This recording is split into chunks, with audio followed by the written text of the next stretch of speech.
பள்ளிக்கட்டு சபரிமலைக்கு கல்லும் முள்ளும் காலிக்கு மெத்தை சுவாமியே ஐயப்போ ஐயப்போ சுவாமியே.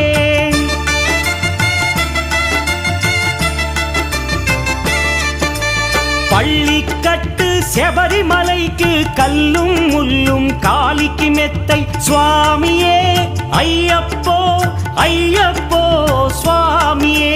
నీ అభిషేకం చేయండి హారతులిచ్చి కొలవండి ఇరుముడి స్వామికి భక్తిగా ఇచ్చి వేదన తీరగ వేడండి అయ్యప్పను కని పిలవండి స్వామియే అయ్యప్పో అయ్యప్పో స్వామియే.